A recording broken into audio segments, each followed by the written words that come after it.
Okay, this was the first type that we've done where the coefficient of x was 1. So let's go back here and we had x squared minus 2x minus 8 equal to 0. As you can see, the coefficient here, the coefficient in front of x squared was 1.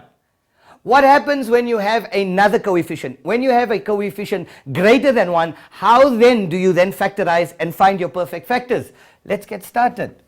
So what happens in a situation like this where you have 8x squared minus 2x minus 15 equals to 0.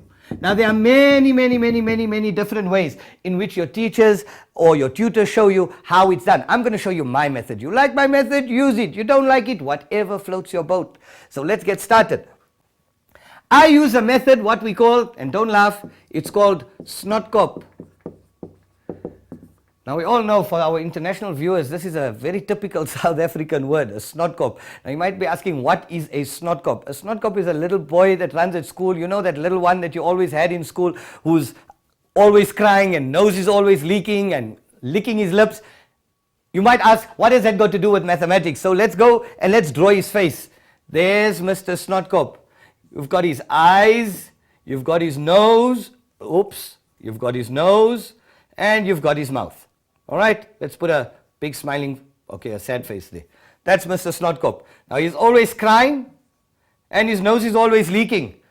Okay, so now what has this got to do with that? So what do? We replace his eyes with the first term and the last term. 8 and 15, that's his eyes. His nose is a multiplication sign. What's his mouth? We now take the negative 2 in the middle and we make that his mouth. So there we go. We've got his eyes, we've got his nose, we've got his mouth. Now he's crying, so we need tears. The tears in mathematics are his factors. So what are the factors of 8? Let's choose any two random factors, 4 and 2. Now you all know when you cry, not only does your one eye cry, both eyes cry. So if you have your factors of 8, you must have your factors of 15. Give me factors of 15. Numbers that go into 15, 5 and 3. Now, the only thing we're short of, we've got the eyes, we've got the nose, we've got the mouth, we've got the tears. We're short of the, you know what. So let's multiply. Let's cross multiply. 4 times 3, 12. 2 times 5, 10. Can a 12 and a 10 give you a negative 2 when added? Yes, it can. This has got to be negative. That has got to be positive. Because minus 12 plus 10 gives me negative 2.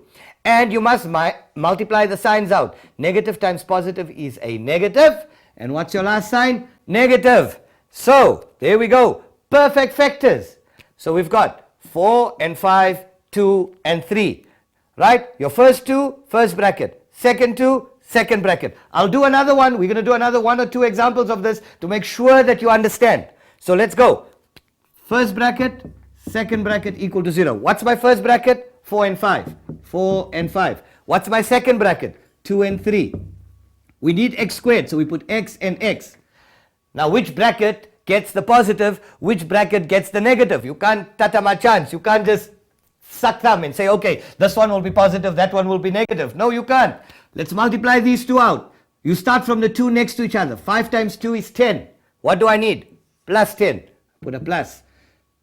3 times 4 is 12. I need minus 12.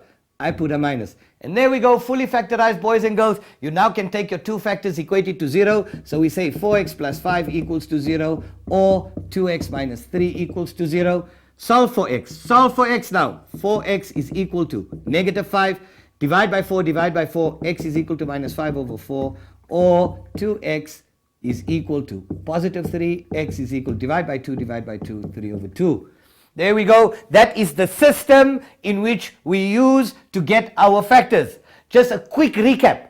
Quick recap for you guys. How do we do this? So Mr. Snotkop, let's redo you very quick. There's your face. Please don't show this in your exam. Your teachers are going to think you not lekker in your head. Let's start. 8 and 15. Cross multiply to get negative 2. Right. What do we need here? Factors of 8, 4 and 2. Factors of 15, 5 and 3. Let's cross multiply. 4 times 3, 12. 2 times 5, 10. To get minus 2, minus 12 plus 10. Negative times positive is a negative. Your last sign is a negative. You know you write first bracket, second bracket. 4, 5, 2, 3. 4, 5, 2, 3. X and x to get x squared. Start from the 2 next to each other. So there we go. 4, 5, 2, 3. 5 times 2, 10. What do I need? Positive. Put a plus. 3 times 4 is 12. What do I need? Negative. Put a negative. There we go. Those are your factors. Okay, boys and girls, a problem like this is worth 4 to 5 marks. Please make sure you know this. You're going to be using this concept from the beginning right through until the end of grade 12.